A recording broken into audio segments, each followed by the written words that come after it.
Good afternoon, Councillor Marsh, and thank you for allowing us to interview you in your lovely garden. We're going to ask you a few questions, so I'm sure the people will be interested to hear what they are. Could you first of all please introduce yourself? Yes, thank you very much for inviting me along this afternoon, and I'm sorry I can't be there physically with you. I'm training to be a psychotherapist, and this is one of our last few days to top up our hours to make sure that I qualify on July the 11th, on July the 12th, should I say. Yes, I'm Diane Marsh. I'm Deputy Cabinet Member for Adult Social Care at Kent County Council. I'm also a mental health champion. In my role as County Councillor, I cover the area of Gravesend East, and I live in Gravesend. Okay. So, how and why did you ever get into politics? Yes, well, certainly from as I grew up, my family wasn't interested in politics, was never really engaged with it at all. Other than I do believe, I think my mum used to vote, and I think we used to vote Labour. But I remember Margaret Thatcher very well and some of the policies that she brought in, and also Ted Heath as well. So they were quite influential, certainly from a historic point of view in my life. And I didn't really actually get engaged till I was 43. And that was when a neighbour said to me, "Would you like to come and help me deliver some leaflets?" And I think a lot of people actually get involved in those in those sort of situations. You know, come on, give us a hand. In Rotary at the time, which I just recently joined, back in 2005, I think it was, there was a gentleman called Mike Snelling, and he said to me, "Would you like to stand in a paper seat?" I didn't know what a paper seat was. I just about knew who the Prime Minister was at the time. But I said, okay, I would do that. And my friend was very encouraging at the time. So I stood and got elected in 2007 and had a wonderful 4 years in a very strong team. No. So, what impact do you think you actually made locally? Yeah.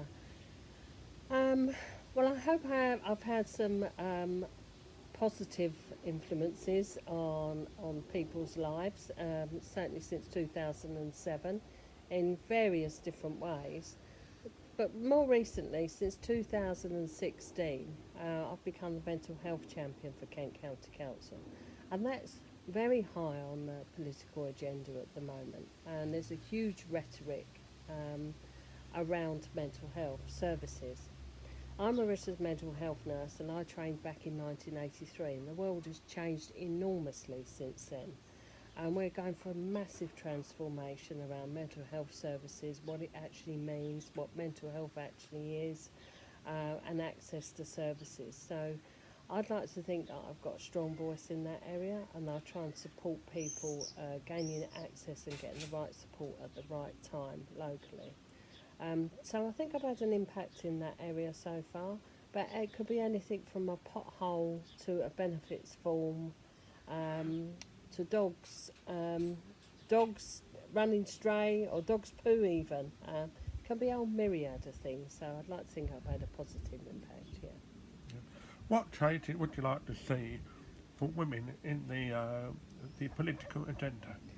Well, there's a whole array of things, and that's why I wanted to take part today, really. But if I could pick two, the first one would be to actually abolish VAT on tampons and female hygiene products. I've thought this was an absolute ridiculous idea since I was a teenager. So that's the first thing I'd do, is that I would take the VAT element away. The second thing is, I think what concerns me the most is that we need more women in politics.